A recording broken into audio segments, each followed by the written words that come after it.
Hello, this is Dr. Kenneth Varner, Superintendent of Brewton City Schools. Now that we've completed our Advanced Ed Accreditation Review, I wanted to take a moment and show you the results that were revealed by that accreditation visit. The Advanced Ed Accreditation visit was conducted on February 25th through February 28th, 2018. The Advanced Ed Accreditation team consisted of 5 team members from around the Southeast. All were considered specialists in their field. The Advanced Ed Accreditation team looked at a variety of data in order to reach their conclusions. The first item that they looked at was the narrative submitted by the district in response to the questions and prompts that were aligned with the Advanced Ed standards. They also considered the many artifacts that were submitted by the district to validate the claims that were made in the narratives that were submitted. As you remember, we completed multiple surveys by teachers, students, and community members. In some cases, each group completed multiple surveys. They also conducted 162 interviews. That included the superintendent, the board members, the administrators. They interviewed 32 teachers, 6 staff members, 31 community partners, and 80 students during their 4-day visit. They conducted 48 classroom observations while they were in the district using the Elliott observation tool and included that in their review. And finally, they did online research, looking at both our website, doing Google searches, looking at newspaper articles, and looking at data from sources such as PARCA in order to reach their conclusions. The conclusions that the team reached fell into 3 categories. The first category is called powerful practices. They emphasized that powerful practices are not required in the Advanced Ed report, that often school districts only receive 1, sometimes 2 powerful practices. In our case, we received 3 powerful practices. The first powerful practice that we received had to do with stakeholder engagement. The team noted what an integral part of our school system the stakeholders were. They used words like authentic and genuine to describe the partnerships we have with our various community partners. They referred to the Children's Policy Council and the training that they do associated with Aaron's Law, the partnerships we have with the YMCA, the Brewton Police Department, the Brewton Foundation, and the Career Tech Center as examples of really good, high-quality community partnerships. They were also impressed that we had 97% support on the tax referendum that we conducted last spring. And they offered a quote from one of the people they interviewed. The person said, "In Brewton, everyone wants everyone to do good." The second powerful practice that they identified was the use of data. They noted that we use data throughout the district for both formative and summative assessments, not just with regards to students, but in regards to everything that we do. When we evaluate programs, when we make decisions about buses, when we make recommendations for transportation, any number of areas that you want to look at, there's always data that backs up those.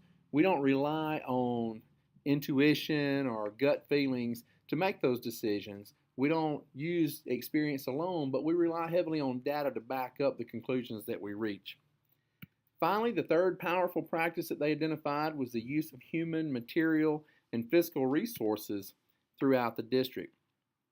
They noted in their classroom observations that we have well-equipped classrooms. They were impressed by the tuition reimbursement that we do. They were impressed that we have music and art teachers at every school. In short, they noted that we invest financially and supportively in our human capital, that we provide materials and resources to support instruction in ways that many school systems do not. The second category of findings identified by the Advanced Ed team in their accreditation report had to do with opportunities for improvements. These are not required activities. It's nothing that the district has to do, but it's things that they noted as opportunities that may be beneficial to the district. The first opportunity for improvement was a review of the mission statement. The team felt like it would be beneficial to engage stakeholders in a periodic review of our mission statement. They recognized that everybody learns every day was expressed throughout the district and was well noted. Everybody referenced that as our mission statement. They didn't see anything wrong with our mission statement. They felt like it was a positive for us. but to periodically review that and recommit to that would be beneficial. The second opportunity for improvement they identified was the promotion of research-based pedagogical strategies to enhance student learning. They recognize that there are some strategies, some practices in the classroom that have been proven to enhance student learning. They noticed in their classroom observations that there was high quality instruction going on throughout the district, and the results that we achieve on our standardized assessments validate the high quality instruction that we do. However, they said there was also an opportunity to increase the amount of project-based learning or inquiry-based learning as opposed to the standard instruction that they saw in their classroom observations. They also referenced technology, noting that the technology that's used in the district is used primarily to research information, to complete self-paced practices such as math seeds or reading eggs, whether it's A+ or some other type of self-paced practice. And also we use technology to communicate answers as part of a formative or summative assessments. They felt like the next step for us in technology would be to use it to support collaboration among students and also to promote creative activities or critical thinking activities. That would be the next step for us in regards to technology. The final category of findings identified by the AdvancED Accreditation team falls under required action.